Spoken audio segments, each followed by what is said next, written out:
പറയില്ല അല്ലേ മോളെ? ഇവന് പ്രേമിക്കാൻ അറിയാവുന്നത് കൊണ്ടാണല്ലോ ഇപ്പൊ ഇവള് ഇവിടെ നിൽക്കുന്നത്. ആ അതെന്തോ കയ്യബദ്ധം പറ്റിയതാ.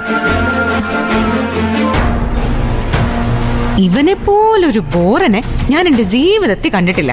അല്ലെങ്കിൽ എന്നെ പോലെ സുന്ദരിയായ ഒരു പെണ്ണെ ഇവൻ കണ്ടില്ലാന്നടിക്കോ?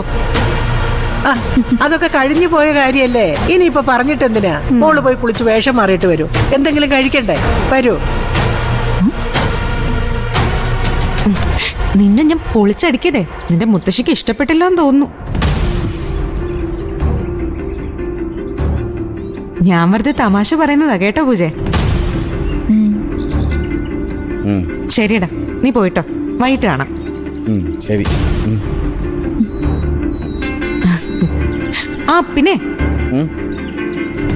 വൈകിട്ട് വരുമ്പോഴേ നീ എനിക്കൊരു ഉപകാരം ചെയ്യണം. കുറച്ച് പനീറും ഒരു പാക്കറ്റ് മട്ടറും ടൗണിൽ നിന്ന് വാങ്ങിച്ചോണ്ട് വരണം. അയ്യോ, മട്ടൺ ഇവിടെ ഉണ്ടാക്കത്തില്ല. മട്ടൻ അല്ല ചേച്ചി, മട്ടറ്.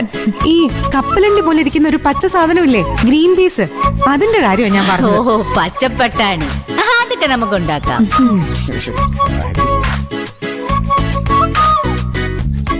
ആ പൂജ, ഇവൻ ആളിങ്ങനെ പൂച്ചയെ പോലെ ഇരിക്കുന്നതേ ഉള്ളൂ. ഇവൻ ആരാ മോനെന്ന് പൂജയ്ക്ക് അറിയോ? ജഗജില്ല. എന്റെ അടുത്തേ ഉള്ളു അവന്റെ വേലയൊന്നും നടക്കാത്തത്. ആ പിന്നെ അമ്മി ചേച്ചി, ഞാൻ കുളിച്ചിട്ട് വരുമ്പോഴേക്കും മധുരമില്ലാത്തൊരു ബ്ലാക്ക് കോഫി വേണം. ഒരു ചെറിയ പീസ് ബട്ടറും കൂടെ അതിലിട്ടേക്കണം കേട്ടോ.